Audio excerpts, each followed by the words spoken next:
नमस्कार आपण मानक मोर चैनल को स्वागत करुच्ची। आज रविवार प्राय दिन हो गलानी 2:30 कि 3टा पाखापाखि टाइम हो लंच हो सारी पिला माने तो रहिबे घरे आमे टिके जाऊचु रिलायंस फ्रेश से घर पाख रिलायंस फ्रेश जाऊचु सेमिति किछि ऑफर नाही। मु देखुतली आमे जो जिनिस आनिबो सेथरे किछि भी ऑफर नाही किंतु घरे ग्रोसरी सब अच्छी किंतु जहाँ भी छोट छोट किछि दरकार आउ स्पेशली कुकिंग ऑयल आमर टिके अधिका दरकार आउ ए सब जिनस आनिबु जहाँ भी आनिबी मु आपण मानको देखाइबी। चलंतु शॉपिंग करि सारे जदी हुए मु निश्चिंत ब्लॉग को कंटिन्यू करिवि। तबे प्रथमे मु आसे तापर आपण मानको सहित कथा है। 2 दिन पूर्व लगातार वर्षा होता झिपझिप वर्षार पूरा ठंडा लगुला। आज पूरा रास्ता सुनसान थिला, हल्का हल्का खरा बाहरी थिला।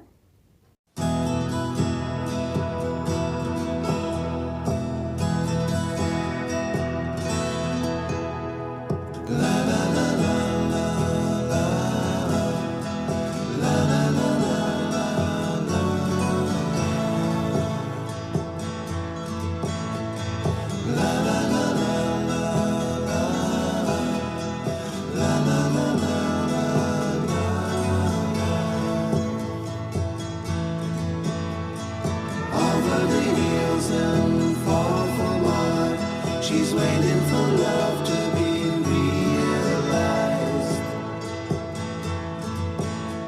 I'll send her my heart covered as a gift and hope that you'll take it into her side. La la la la la la la la la la la.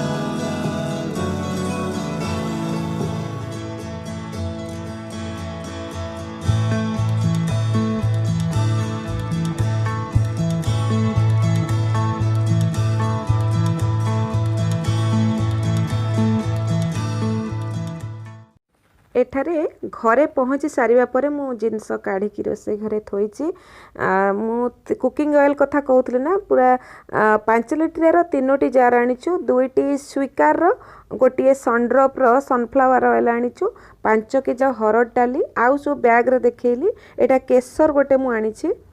Bag रे जो जिनिस गुड़िक थिला ताको मु काढ़ी की देखाउची। रिलायंस फ्रेश रे प्राय यही फ्लोर क्लीनर टा अधिक परिमाण रे मिलता है। अलग कंपनी रो मिले किंतु एटा सब बेले कॉम्बो पैक रे थाए, गोटे रे गोटे फ्री थाए।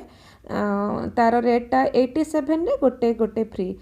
डेली घर पोछिया पई सुविधा हुए, तेणु मु सब बेले जते बेले सरी जाए सेथरु एकाथरे नेई आसी थाए। सर्फ एक्सेल आउ छोट छोट जिनस जहाँ देखुचंती क्लिनिक प्लस शैम्पू थिला 79, से किसी ऑफर नहीं। मोर ये 4 बिस्किट ही मु खाए, विटा मारीगोल्ड बिस्किट थिला 40 रु 38 को टंके 2 टंका एपट सेपट। भीम लिक्विडटा यहाँ थिला 105। लक्स टार ऑफर थिला 114 रेट 3टा को 108 नहीं। एटा उषुना चाउल 3 केजी। एपट साइड रे जो जिनिस रखी से आम घर पाई व्यवहार जिनिस। साफ्रन बा केसर पैकेटा 195 रेट थिला। एतक जो 3टी तेल जार एवं 5 केजी हरड़ डाली से 2टी जार एवं हरड़ डाली पाख मंदिर रे दिया जिवो। पाख साई बाबा मंदिर रे प्रसाद प्रस्तुति पाई 2टी 5 लिटर सनफ्लावर ऑयल एवं 5 केजी हरड़ डाली दिया जिवो। जिनिस सब रखी सारिया परे पिला मानकु भूख, तेणु मु आज माइक्रोनी पास्ता करी। मु ताकू रिलायंस फ्रेश रू आनी आगु थिला घरे। से माइक्रोनी पास्ता को मु पूरा देसी स्टाइल ले करी, जेमती आमे पूरा इंडियन टच देकी करी, पूरा चाइनीज रो फ्लेवर किछि रहिबनी। मु सेमती ही घरे करे, तेणु आज से माइक्रोनी पास्ता को मु केमती देसी स्टाइल ले करूची। चलंतु देखिबा। पास्ता बॉयल करिया पई मु एठारे गोटे जगार पानी गरम करिया पई बसेछि। पानी फुटिबा भितरे मु स्वाद अनुसार टिके लूण मध्य पकाउछि, कारण लूण न पकाइले पछरे स्वाद भलो लागे नै। मु देसी फ्लेवर देबा पई एठारे घियो पकाइछि। आपण चाहिले जे कोनोसी कुकिंग ऑयल पकाई परिबे। पानी को भलो भाबरे फुटिबा को छाड़िबा, जहा फल रे कि पास्ताटा भलो भाबरे सिझिबो। पानी भलो भाबरे फुटी जिबा परे एही गिनारे मु माप करे 3 गिना पास्ता पकाइबी।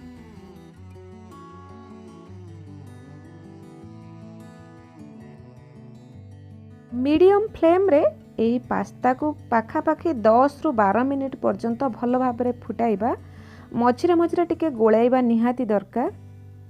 से पास्ता को मो पाखापाखि 10 रु 12 मिनिट पर्यंत भल भाव फुटाई देइथिली। एबे तार पानी को छाणी मु छणारे अलगा करके रखिछि। मु कड़ाई रे एठारे 2 बड़ चामच सोरिष तेल नहीं कि जीरा तड़का देली। पूरा देसी स्टाइल रे ही मु करूछि। जीरा टिके फुटी जिबा परे मु एठारे चप्परे 2टी बड़ साइज पियाज को पूरा टिक टिक करी काटी देइथिली। ताकू प्रथमे पकाई टिके हल्का भाजी नेबी।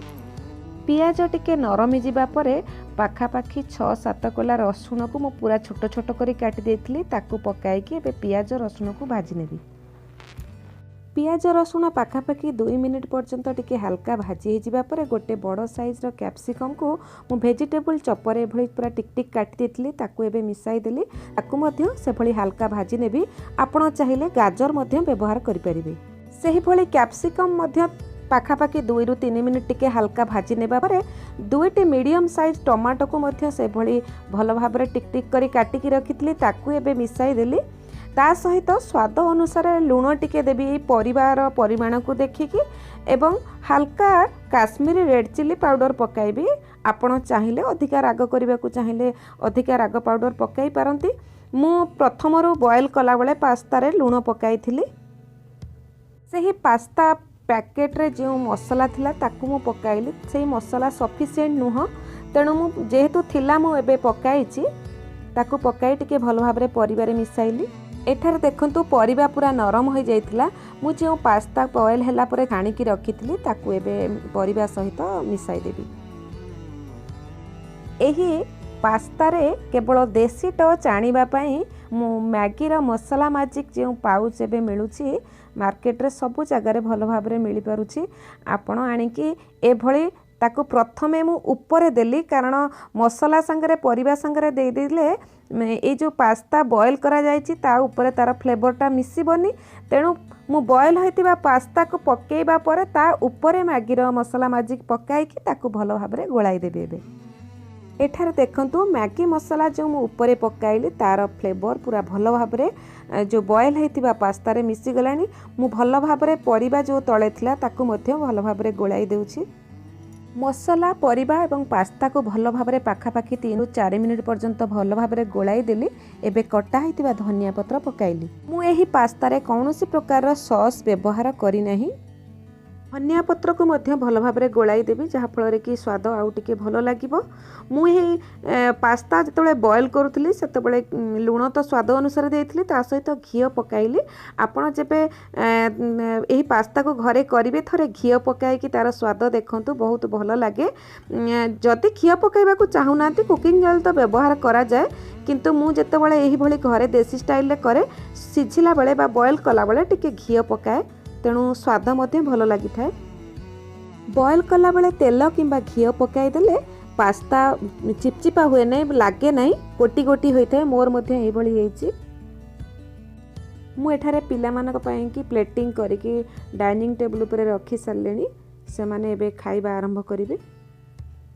पिला माने केतेबेले केमिति परे टमाटो सॉस ऊपर पकेकी खांती किंतु तांकु ए भली साधा सीधा देसी टच माइक्रोनी पास्ता भल लागे।